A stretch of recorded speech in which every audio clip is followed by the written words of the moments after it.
कोई देह छूटती है, जब कोई व्यक्ति मरता है तो वो 4 जगह जा सकता है।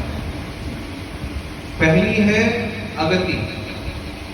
अगति कहते हैं नरक को, कि अगर कोई बहुत ही पाप करने वाला है तो वो अगति में जाएगा, वो नरकों को जाएगा।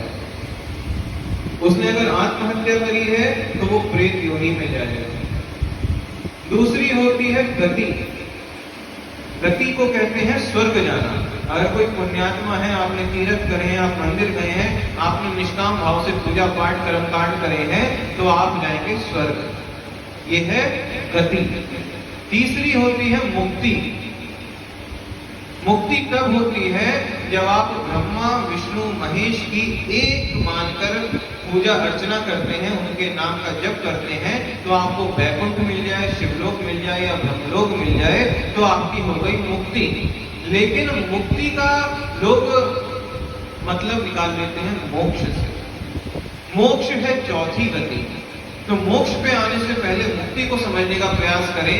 अगर मुक्ति हो रही है तो मुक्ति होने का अर्थ नहीं है, ये नहीं होता कि आपको आवागमन से छुटकारा मिलेगा।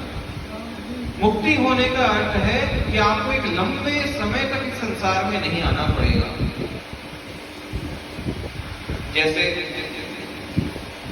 आपके घर में 2 बच्चियां हैं या बच्चे हैं, एक है 20 साल का, एक है 10 साल का और एक है 5 साल का। आपने 20 साल वाले की जब शादी करी तो आप 10 साल के लिए मुक्त हो गए शादी करने के भार से। अब जब 10 साल वाला 20 साल का होगा तब जाकर उसकी शादी आप करेंगे, चाहे वो 22 का हो 25 का हो। तो 10-15 साल के लिए आप मुक्त हो गए कि अब घर में कोई शादी नहीं करनी है, लेकिन करनी है।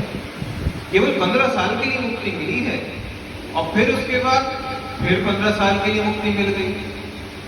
लेकिन मोक्ष उसे कहते हैं कि एक बार अगर काम कर लिया तो दोबारा कभी करने की आवश्यकता ना पड़े। अर्थात एक बार अगर जन्म रहते, इन सांसों के रहते मोक्ष की प्राप्ति कर ली राम नाम से, तो वापस इस संसार में जन्म नहीं लेना पड़ेगा, आपका आवागमन मिट जाएगा। वो है चौथी, उसे कहते हैं मोक्ष।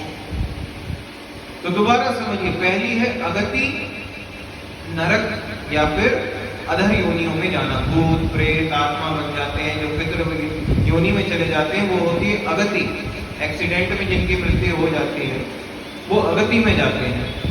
गति वो है जो पुण्यात्मा है, जिन्होंने जिंदगी भर पुण्य करे हैं, सत्य बोला है, वो स्वर्ग में जाकर इंद्र लोक में रहते हैं और जब उनके पुण्य समाप्त हो जाते हैं तो वापस इस पृथ्वी पर आना पड़ता है। तीसरी मुक्ति कि आप वैकुंठ पहुंच गए, शिवलोक पहुंच गए, तो बहुत लंबे समय तक आप वहां रहेंगे, लेकिन जब आपकी मुक्ति समाप्त हो जाएगी तो फिर आपको इस संसार में वापस आना पड़ेगा। लेकिन चौथा है मोक्ष। पहली तीनों गतियों के लिए आपको करने पड़ते हैं कर्म और चौथे को पाने के लिए आपको काटने पड़ते हैं अपने कर्म।